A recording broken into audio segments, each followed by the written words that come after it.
തൗഹീദ് പഠിച്ച ആളുകൾ തന്നെ അവർ വിചാരിച്ചു പോകും ഞങ്ങൾ തൗഹീദ് എല്ലാം പൂർത്തീകരിച്ചു. എന്നാൽ അവരുടെ തൗഹീദിനെ പൊളിച്ചു കളയുന്ന ധാരാളം ഷിർക്കിന്റെ അംശങ്ങൾ അവിടെ കിടക്കുന്നുണ്ടാവും. അതിനെക്കുറിച്ച് അവർ അശ്രദ്ധരായിരിക്കും. ഷിർക്കിനെ കുറിച്ച് അറിയാത്തത് കൊണ്ടാണത്. ഷിർക്കിന്റെ എത്ര ഗോപ്യമായിട്ടാണ് സംഭവിക്കുക എന്നറിയാത്തത് കൊണ്ടാണ്. എത്രത്തോളം എന്ന് വെച്ച് കഴിഞ്ഞാൽ ഇബ്നു അബ്ബാസ് റളിയല്ലാഹു അൻഹു പറഞ്ഞു കാണാം, ഒരാൾ നായയെ വരെ പങ്കു ചേർക്കുന്ന അവസ്ഥയുണ്ടാകും. എങ്ങനെയാണ് പറഞ്ഞത്? ഒരു നാട്ടില് ഒരു കള്ളൻ കയറി, വീടുകളിലൊക്കെ കള്ളൻ കയറി. അപ്പൊ ഒരു വീട്ടിൽ കള്ളൻ കയറിയില്ല, ആ വീട്ടിൽ കാവലിനായിട്ട് നായ ഉണ്ടായിരുന്നു.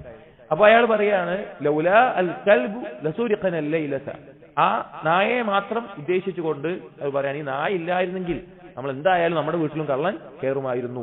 ഇത് ഷിർക്കിന്റെ ലഫ്ളായിട്ടാണ് ഇബ്നു അബ്ബാസ് റളിയല്ലാഹു അൻഹു പരാമർശിക്കുന്നത്. അപ്പോൾ ഷിർക്കിനെ കുറിച്ച് മനസ്സിലാകുമ്പോഴും അത് എത്രത്തോളം ഗോപ്യമായിട്ടാണ് തൗഹീദുള്ള ആളുകൾ പ്രവേശിക്കുക എന്ന് അറിയുമ്പോഴാണ് തൗഹീദ് ഇനിയും പഠിക്കേണ്ടതാണ് എന്നുള്ള ബോധം നമുക്ക് വരിക.